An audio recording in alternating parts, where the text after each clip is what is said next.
Okay mga idol, gagawa po tayo ng isang pinakasimple lang pong locator na gagamitin, yung manual locator at yung homemade lang na DIY. Ang gagamitin lang po natin, kukuha lang po tayo ng sira na yung lighter.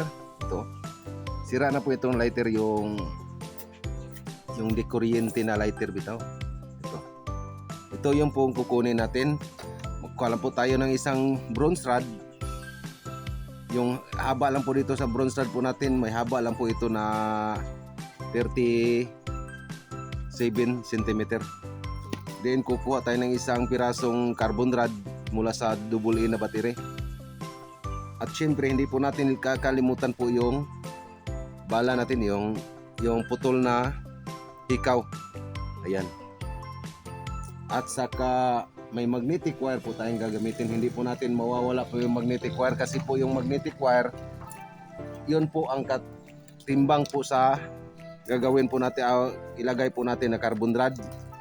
Itong carbon rod po natin, una po natin gawin, nalimutan ko pala, paki-subscribe naman po sa ating YouTube channel, Choy TV, paki-like, paki-share, at paki-click naman po sa notification bell para updated kayo sa mga bago pa nating video, mga loads in. Shoutout nga pala sa mga kaibigan po natin, si Sky TV, Nelmorden TV, si Don Tits Bukidnon. Magandang araw din po sa inyong lahat. Si Idol Sir Netoy Easy, yung unang kaibigan ko dito pagpasok ko dito sa social media ni YouTube, Sir Netoy Easy. Okay, unang gagawin po natin, Idol, itong carbon rod, pag-ikutan po natin ito ng 2 patong lang, pero hindi po natin to ilubos na pag-ikutan itong buong carbon rod. Magsukat po tayo dito, ipasok muna natin dito. Kailangan dito sa sira na lighter, hanggang dito lang po tayo. Kung halimbawa ganyan ko, ganyan, kailangan po hanggang dito lang po tayo mag-ikot. Hindi po natin to ilubos mula dito hanggang dito lang. Kailangan po mag-iwan po tayo dito ng ganyan lang kahaba, para pagpasok natin dito, bali ganyan po yung nakapasok po yan dito. Ganyan, nakapasok po yan dito sa loob. Ayan, at hanggang dito lang po tayo mag-ikot dito. Pag-ikutan natin ito ng 2 patong. Then continue po yun, hindi po dapat natin putulin po yung magnetic wire na ikot po natin dito sa carbon rod, kasi naka-connection po dito sa gagawin po natin sa rinse. Mag-ikot po tayo dito sa rinse po natin, yung bronze rod po natin, mag-ikot po tayo ng magnetic wire para connection po dito sa carbon rod na pinag-wire po natin dito.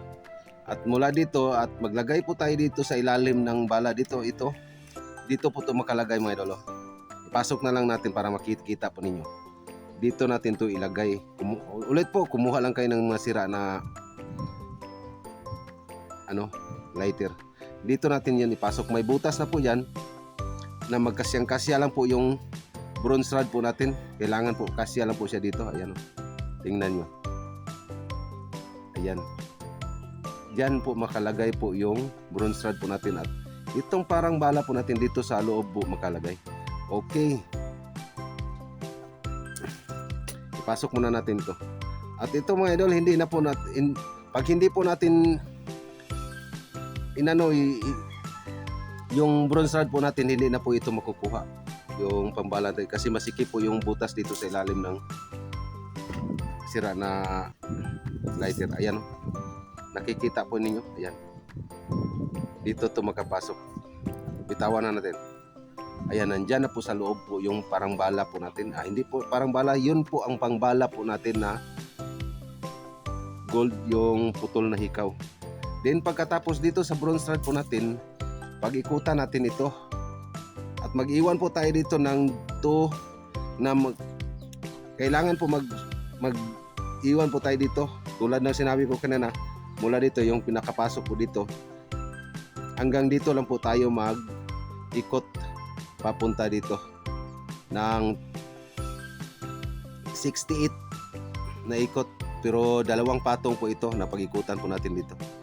At sa bandang dulo po ng rinse, sa bandang likuran po ng rinse natin, wala na po tayong iikot doon, wala na po tayong ilagay.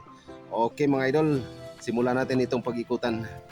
yung carbon rod. Ulit po, mag-iwan po tayo dito sa may bandang likuran ng ganito lang tulad ng pinapakita ko sa inyo kanina, parang magkasya lang po siya dito.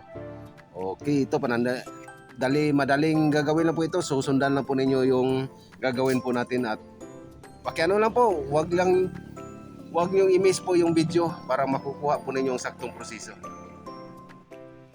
Ulit po, mag-iwan po tayo dito ha. Hindi na po tayo magbilang basta yung carbon rod ng double A na battery. Ganito lang po yung pag-ikot niya. Mag-iwan po tayo dito tulad ng sinabi ko kanina, mag-iwan po tayo dito para po sa ng magkasya-kasya po doon sa loob ng sira na lighter.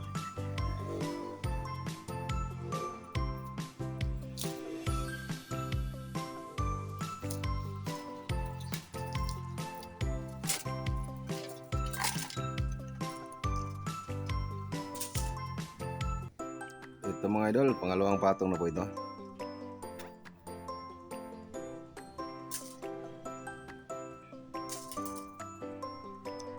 Ito, dalawang patong na po ito. Hindi na po natin ito binilang mga idol ha.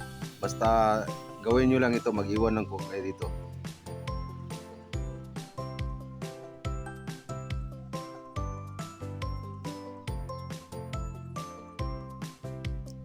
Ano nga pala, shoutout nga pala sa mga kaibigan po natin sa ibang platform na po ito, ibang social media na po ito. Yung mga kaibigan natin sa si Paricois, si Chop Boulevard, ayun, si PTG Pinoy, Toygard, si Madam Lorena Inzo, mga kaibigan pa natin yan, si Team Kabadigard, andyan po sa Metro Manila po base po niya. Ayan na po mga idol, oh. Ganyan lang po siya, hindi po natin to puputulin kasi connection po ito sa gagawin po natin na dito sa bronze rod po natin yung okay. Dapat naka-continue po ito dito. Hindi no po natin ito bibilangin.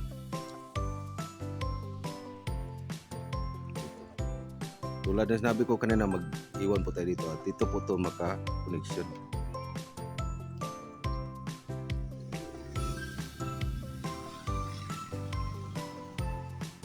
Ulit po, tatlong patong po itong gagawin po natin dito. At hanggang dito po yun ang basta 68 po na turn dito sa range po natin. Okay.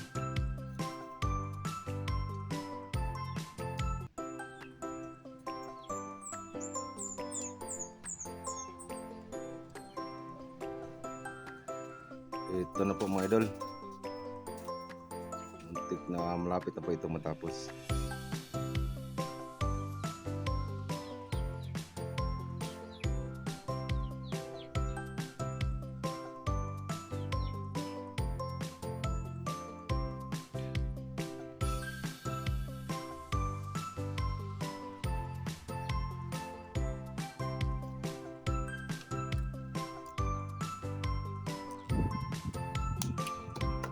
Okay, ganyan lang po mga relo.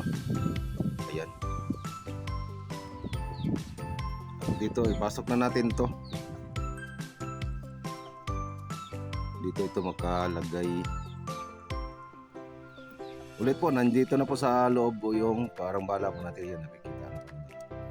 Hindi na po natin to lagyan ng electrical tape para klarong-klaro po yung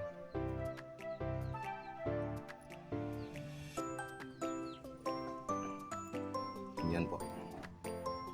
At yung isa dito ito magkapasok. Kailangan po sabay yung pagkapasok niya.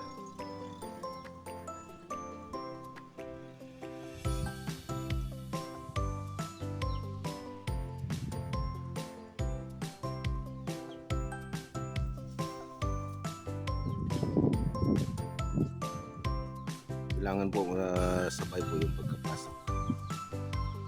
Ayan.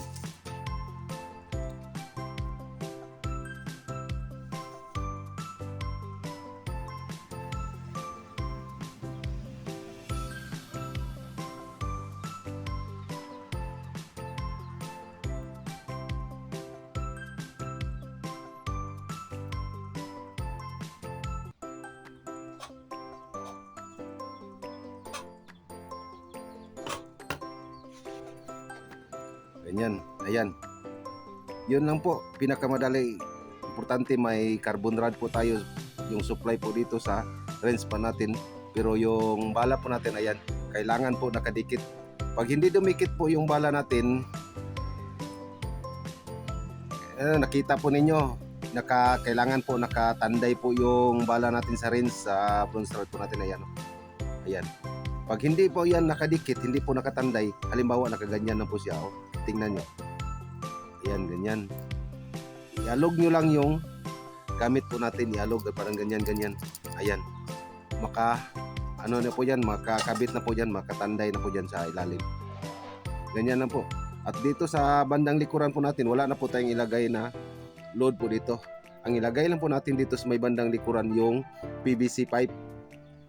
Yung PVC pipe na lagayan lang po natin ng bearing o yung handle po niya. Okay mga idol. Ayan na po mga idol. Ito. Kailangan po kasyang-kasya po itong bearing po dito.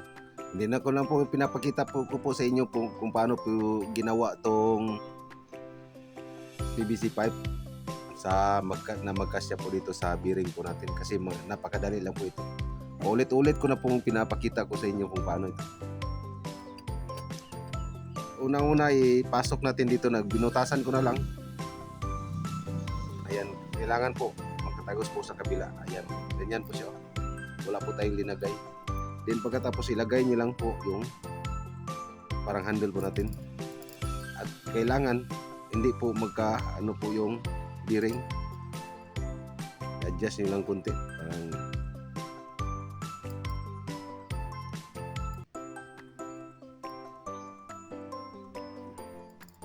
okay. Then pag ganito na, kayo lang po mag-adjust kung pag ganyan. Ayan, kikita po niyo.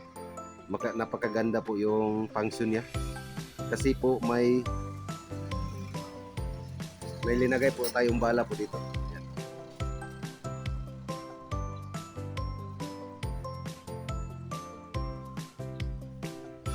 Ayan.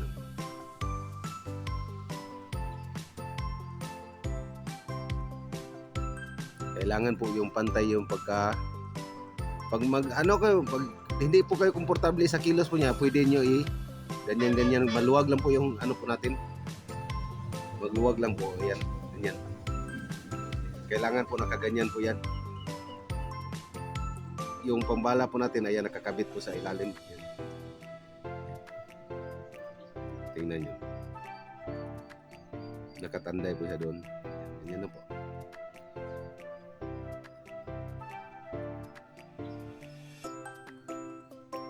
Okay mga idol, maraming salamat po. God bless us all. Follow and share sa ating video mga idol. In